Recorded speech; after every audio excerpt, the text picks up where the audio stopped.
magnitude compared to any of your puny preferences, that the smallest difference between any two of my desires dwarfs the largest difference there can be between two of your tiny preferences. You see what I mean? So, that could be, right? So, this is the, well, do I need to draw this? The situation is, here are my preferences.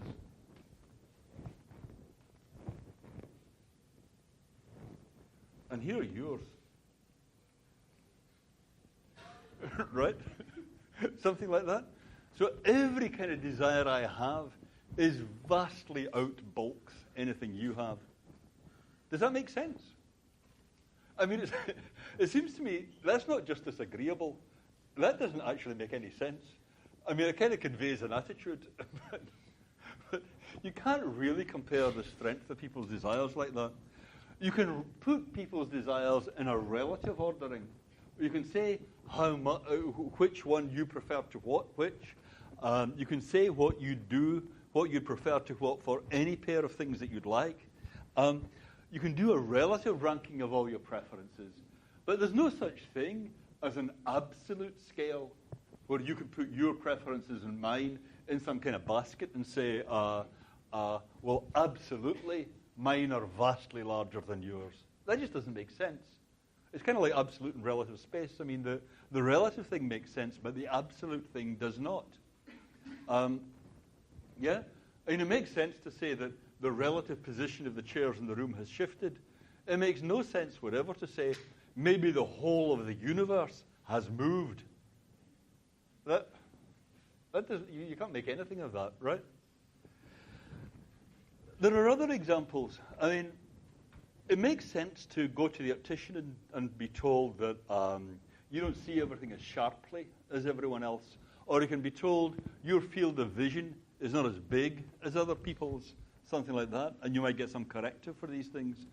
But suppose you go to the optician and the optician says, your field of vision is just the same as anyone else's, and your acuity is great.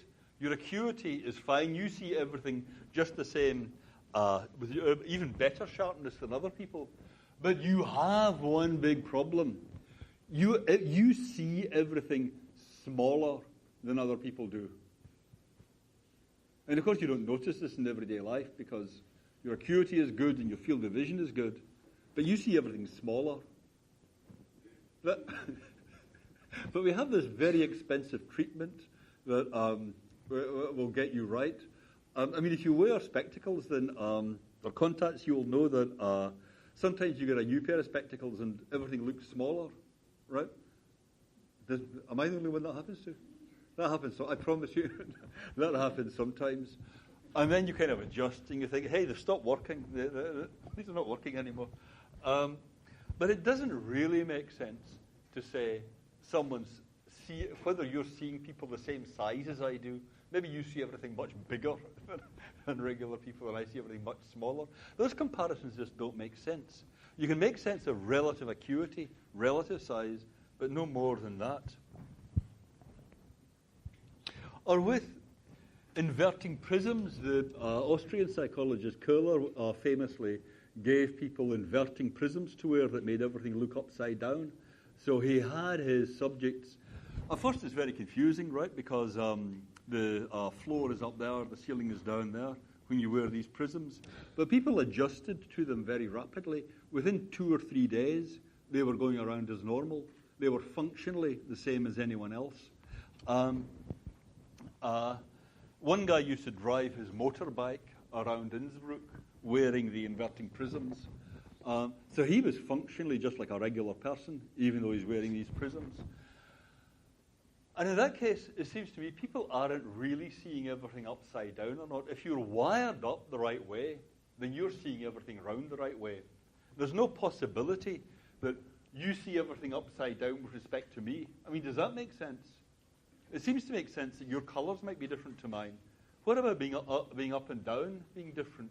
Maybe everything you see in the left, I see is on the right. I mean, even if we're facing the same way. if you see what I mean. Yeah? Does that stuff make sense? I don't think it makes an ounce of sense. For these aspects of visual experience, what's up and what's down, what's big and what's small, if you're wired up the same way as other people, then your spatial experiences are just the same. Isn't that right? You might think it makes sense that they could all be around different ways. Maybe I see everything a bit slant, what you'd call a bit slant. You see what I mean? But I've just adjusted to that. That makes no sense. My desires, all you've got for the strength of my desires is their functional organization. So it seems to me a functionalist could come back to this argument and say, you think it makes sense to say that your experiences might be round the other way from mine, but when you think about it, it doesn't make any sense at all. It doesn't make any more sense than these examples do.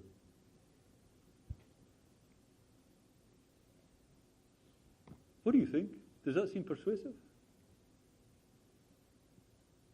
Put up your hand if that seems like a pretty persuasive reply.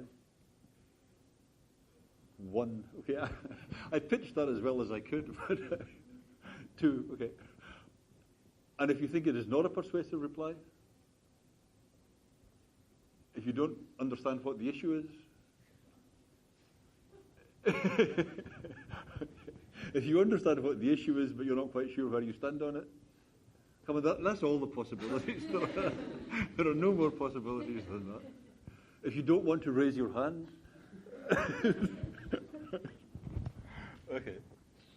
Okay, so I would say that there's certainly more support for the idea that this is a problem for functionalism. Yeah. I mean, it just does seem to make sense because of this thing about imagination. It seems so easy to make sense of it. And it certainly seems easy to imagine that thing about waking up with your color sensations all around in a different direction. And the philosopher Gilbert Harman had this example of inverted Earth. Inverted Earth, not many people know this, inverted Earth is far away in another galaxy. And as you can see, it's the same kind of size and shape as our Earth, but on inverted Earth, all the colors are round the other way to the way they are on Earth. Right, follow me very closely. This is it seems each step is easy, but the result is kind of mind-bending. Okay, so on inverted Earth, the seas are not blue, they're that kind of uneasy green or whatever, yellow, whatever it is. You see what I mean? All the colors are round the other way from the way they actually are round the other way from the way they are on Earth. Nothing to do with minds. The colors are just round the other way. And all the people there, except maybe for color and color vision, they're regular humans. They're just like you and me physiologically. They talk idiomatic English. They say that the fire engines on inverted Earth are red and so on. So suppose you go to inverted Earth. Suppose you travel to inverted Earth. Well, you're going to have a hard time talking to people on inverted Earth about anything to do with color, because you'll be using the wrong color words, right? And they call the fire engines red. But are their fire engines red? No, their fire engines are not red. So will your impulse be to say that the fire engine is red? No, because the fire engine is not red and you can see it, right? Follow me very closely. Okay. So what they do is you get color inverting spectacles on your way there. I mean, perhaps all tourists are routinely fitted out with color inverting spectacles. So now what's going to happen is that everything on inverted Earth looks just the same to you as the corresponding stuff on Earth, right? Are you following me? Okay.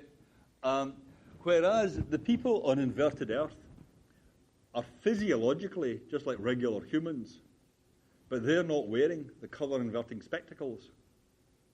So when you talk unreflective idiomatic English to them about the colors of things, you're all talking the same language. You call the same things red, you call the same things green. Yeah? You enjoy the same paintings. But your color experiences, are they the same as what the people in inverted Earth have or not?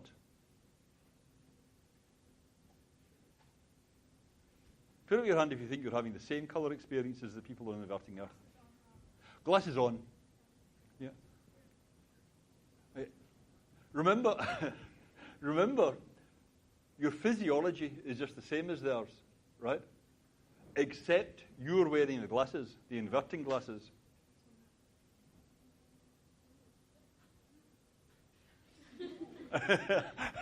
Did I say follow me very closely? Let's do this again. Okay. So this is Earth on the left, right? Inverted Earth on the right. Okay? On inverted Earth, they call all the fire trucks red, even though the fire trucks are not red, with some kind of beige. Right? They call the sea blue, even though it's not actually blue. Yes? That's okay? Okay. You're shipped over there and given your inverting goggles. They call the fire truck red with the goggles on. What are you going to call the fire truck? Red, right. But are your sensations the same as theirs?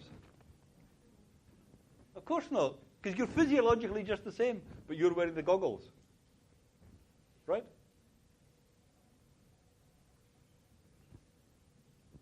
Is that too hard?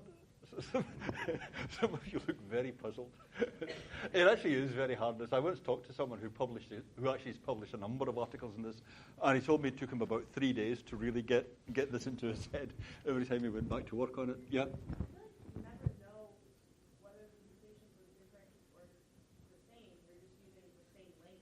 Right. Okay. So, you can't say that, my experience is different than yours. That's right. I think that's right. That's what you get. I think that's what you get to at the end of the argument I'm pushing. Yeah. I guess what I mean is, let's start out with the assumption that you and I, when we're physiologically the same and we're looking at the same external scene, let's start out with the assumption that we're getting the same sensations. Yeah. So let's start out with the assumption that if you and someone in inverted Earth, and suppose you don't have your goggles on, and you and the person in inverted Earth are both looking at a beige inverted Earth fire truck, the inverted Earth person the inverted Earth person will call it, what will the inverted Earth person call it? Red, right. And you won't call it red, right? You'd call it beige, right? But are your colour sensations the same at that point? Assuming that if you've got the physiology the same and the external thing the same, you're having the same sensation. At this point, you're presumably having the same sensation. If you're forgetting the gender thing, but we're going to get to that as the result of the argument, if you see what I mean. So then we say, okay, you put on the inverting goggles, and now you're both going to call it red. Right? Have I got that right? Yeah? Okay. You see what I mean? Yeah. You're both going to call it red. But are your sensations the same as the inverted Earth person's? No. But are you functionally the same as the inverted Earth person? Absolutely. You give the same responses to the same inputs all the way through your mental life. So there is a difference in your colour sensations that can't be explained as a physiological or a functional difference. Yep.